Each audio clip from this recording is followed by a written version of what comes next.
Assalamualaikum warahmatullahi wabarakatuh. Waalaikumsalam warahmatullahi wabarakatuh. Bismillahirrahmanirrahim.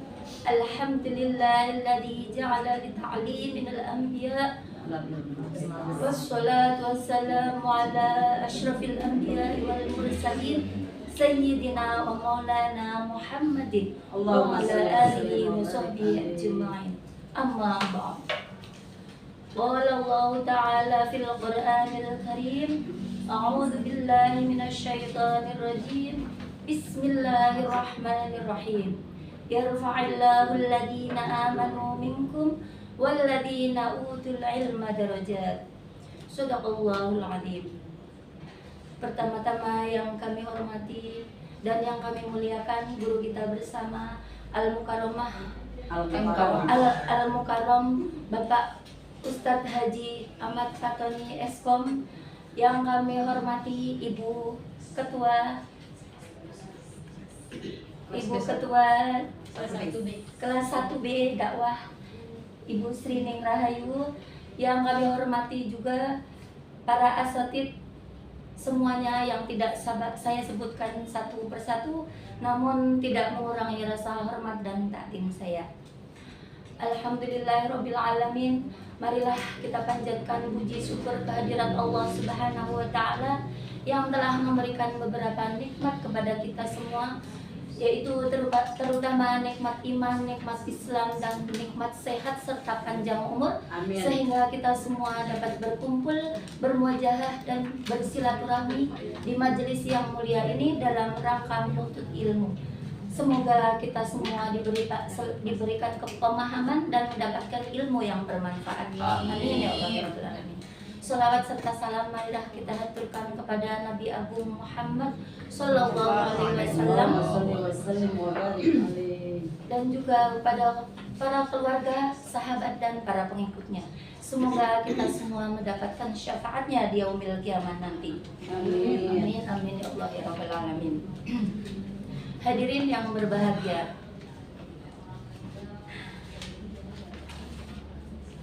sebuah pekerjaan yang tidak begitu kita inginkan ataupun Allah telah tidak halalkan, namun ada juga seseorang ataupun beberapa orang di antara kita itu melakukannya dengan tidak memikirkan itu baik atau buruk.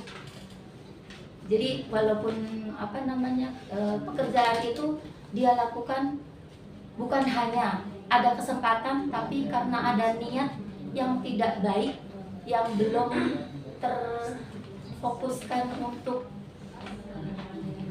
untuk dipikirkan kebaikannya. Dicontohkan dalam contoh yang pertama, yaitu seorang koruptor. Koruptor itu dia hanya memikirkan mencari rezeki dengan cepat dan mendapatkan uang yang banyak. Dia tidak memikirkan ketika itu ada efek ataupun pengaruh buruk untuk dia ataupun keluarganya. Sama juga yang kedua contohnya pencuri. Pencuri itu juga mereka hanya memikirkan awal-awalnya saja, mendapatkan uang yang banyak demi memenuhi kebutuhan diri sendiri ataupun sekeluarga besarnya. Dia tidak memikirkan efek buruknya yang pekerjaan yang tidak halal itu banyak sekali efek buruknya ya Bu ya. Dicontohkan itu salah satunya, seumpama seorang bapak mencari rezeki dengan yang tidak halal, itu bisa jadi masuk ke anak, dimakan, dapat rezeki, beli makanan itu dimakan sama anak sama istri, istrinya itu kurang bisa untuk memanage, untuk menjadi seorang istri yang solehah sebenar-benarnya, sebaik-baiknya. Dan juga anaknya pun begitu. Mungkin bisa jadi anaknya itu dikasih nasihatnya susah, diajakin bertakwa, sholat, belajar baik di sekolah ataupun mengaji, itu kemungkinan bisa jadi bisa susah karena dari efek harta yang tidak halal dari seorang bapak itu tadi. Begitu. Oleh karena itu, mari kita cari rizki, mencari rizki dengan bekerja yang halal, yang diridhoi oleh Allah Subhanahu wa Ta'ala. Gitu. Kita, harapan kita, anak kita menjadi soleh, solehah, berakhlakul karimah, bertakwa kepada Allah dan Rasulnya, terus taat patuh kepada kita selaku orang tuanya. Itu yang kita harapkan. Nah, rezeki itu sendiri seperti dicontohkan dalam surat Al-Alaq ayat 3. Walladzi qaddara fahada. Allah itu telah menentukan rezeki hambanya sesuai dengan ukuran kehidupannya. Jadi seseorang itu tidak sama diberikan rezekinya oleh Allah. Takarannya sudah masing-masing. Contohnya si A 1 bulan dia mendapatkan gaji 1 juta rupiah. Si B mendapatkan gaji 1 miliar 1 bulan dalam 1 bulannya itu. Nah, itu pun Allah bisa memberikan waktu yang lebih banyak beribadah kepada orang yang gaji 1 bulan itu hanya 1 juta, ibu-ibu. Karena dia itu yang bergaji sedikit, mereka punya banyak waktu, malam-malam begadang. Mereka membuat agenda untuk beribadah di malam hari, sholat tahajud di malam hari, contohnya zikir. Jadi mereka menghidupkan waktu malamnya, contohnya yang malam, dan yang siang seumpama banyak sholat fardu tepat waktu, mendengar azan langsung mulai sholat, seperti contohnya ibu-ibu gitu. Kalau bapak-bapak waktunya azan udah masuk ke waktu azan, dia langsung bergegas ke masjid. Itu contohnya. Si A bisa mengerjakan itu, dan juga si B itu lebih beda jauh, karena si B itu dengan uang yang lebih banyak, dia malah menghambur-hamburkan uangnya tanpa memikirkan bekal hidup untuk akhiratnya nanti. Membeli sesuatu yang tidak berguna, barang-barang untuk kehidupan di dunia saja. Dan juga makanan juga dibeli hanya untuk memenuhi kebutuhan setiap harinya, makanan mewah yang mereka beli.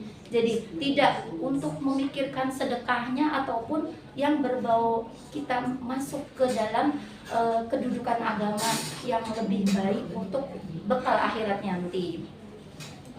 Oleh karena hadirin yang berbahagia, Allah memberikan rezeki kepada kita itu untuk mendekatkan diri kepada Allah. Semoga kita semua mendapatkan rezeki yang halal, barokah, manfaat dunia sampai akhirat. Amin. Dan juga terhindar dari sifat sombong. Yang kita contohkan itu ada menceritakan Korun. Ingat gak ibu-ibu cerita Korun? Iya. Korun itu hidup di masa Musa. Dia itu seseorang yang kaya tapi sombong, kaya harta tapi sombong.